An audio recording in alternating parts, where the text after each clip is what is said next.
As we walk through the parables or the stories that Jesus told, we're learning more about the kingdom of God and what it means to live under the rule and under the authority of God. In Matthew chapter 25, Jesus tells us another one of these very famous stories. He says, again, the kingdom of heaven can be illustrated by the story of a man going on a long trip. He called together his servants and entrusted his money to them while he was gone. He gave 5 bags of silver to one, 2 bags of silver to another, and 1 bag of silver to the last, dividing it in proportion to their abilities. Then he left on his trip. The servant who received the 5 bags of silver began to invest the money and earned 5 more. The servant with 2 bags of silver also went to work and earned 2 more. But the servant who received 1 bag of silver dug a hole in the ground and hid the master's money. After a long time, their master returned from his trip and called them to give an account of how they had used his money. The servant to whom he had entrusted the 5 bags of silver came forward with 5 more and said, "Master, you gave me 5 bags of silver to invest, and I have earned 5 more." The master was full of praise. "Well done, my good and faithful servant. You have been faithful in handling this small amount, and so now I will give you many more responsibilities. Let's celebrate together." The servant who had received the 2 bags of silver came forward and said, "Master, you gave me 2 bags of silver to invest, and I have earned 2 more." The master said, "Well done, my good and faithful servant. You have been faithful in handling this small amount, so now I will give you many more responsibilities. Let's celebrate together." Then the servant with the 1 bag of silver came and said, "Master, I knew you were a harsh man, harvesting crops you didn't plant and gathering crops you didn't cultivate. I was afraid I would lose your money, and so I hid it in the earth. Look, here is your money back." But the master replied, "You wicked and lazy servant. If you knew I harvested crops I didn't plant and gathered crops I didn't cultivate, why didn't you deposit my money in the bank? At least I could have gotten interest on it." And then he ordered, "Take the money from this servant, give it to the one with the 10 bags of silver, for to those who use well what they are given, even more will be given, and they will have an abundance. But from those who do nothing, even what little they have will be taken away. Now throw this useless servant into outer darkness, where there will be weeping and gnashing of teeth." If we look at all of the parables that Jesus told, we'll find that more than half of these stories deal in some level with money or with resources. And in almost all of those, someone is managing someone else's resources. It's true in the story that we just read. And so this is something I want you to see right now. What Jesus is saying is, in the kingdom of God, we are managers, not owners.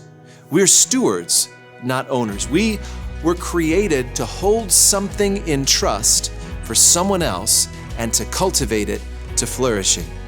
Well, if we're the stewards, then who is the owner? Psalm 24:1 says, "The earth is the Lord's and everything in it, the world and all its people belong to Him."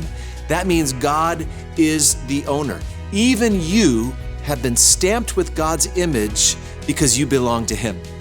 Our lives, our gifts, our time, our talents, it's all been given to us to steward or to manage wisely.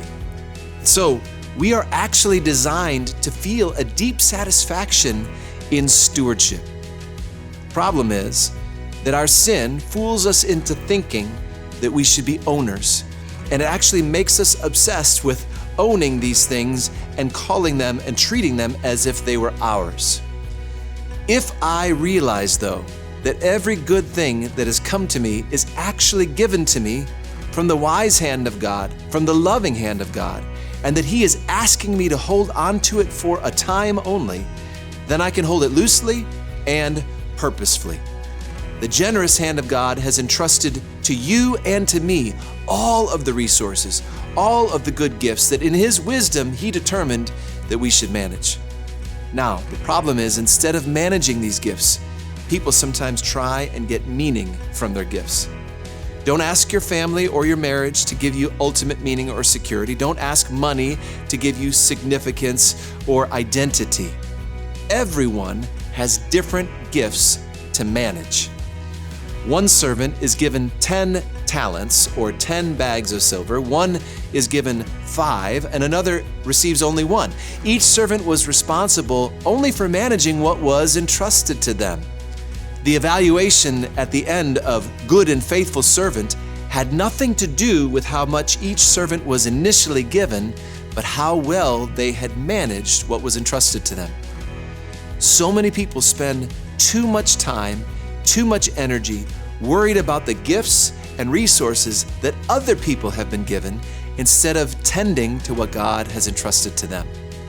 I learned a long time ago that when someone around me has been blessed, that blessing also comes with a responsibility. And if they have been a good steward of that talent or that blessing, then I should celebrate that, not envy it. The last thing I want you to see from the story here is the way that promotion happens. Promotion in the kingdom of God is gradually, then suddenly. You've heard that phrase before, but I want to use it here. Jesus shows us how the owner responds to the servants who have stewarded well, who have managed the resources that were entrusted to them. It doesn't look like this, incremental growth up and to the right. He says, you've been faithful. You've been faithful in little, now you are ruler over much. That's the way that one translation talks about it. Well done, good and faithful servant. You've been faithful in little, now you will be ruler over much. I know that this story is applying to God's judgment at the end of our lives, but I also think that it is characteristic of life today in the kingdom of God. And I've seen this in operation in so many times in different people's lives. People who are faithful in marriage and family, in vocations, in their personal lives, whatever it is that has been entrusted to them, it might seem like they are just going on and there is no reward. But then out of the blue, as if some switch was flipped, there is blessing and increase that comes their way. And it looks like this: faithful in little, ruler over much. The servant who buries his talent, who refuses to manage it well, is called wicked, and in the end is relieved of his responsibility. Every one of you has been entrusted resources and gifts that are meant to be managed wisely to the point of flourishing in order to reflect the goodness and the generosity of the owner and his love for the world around you.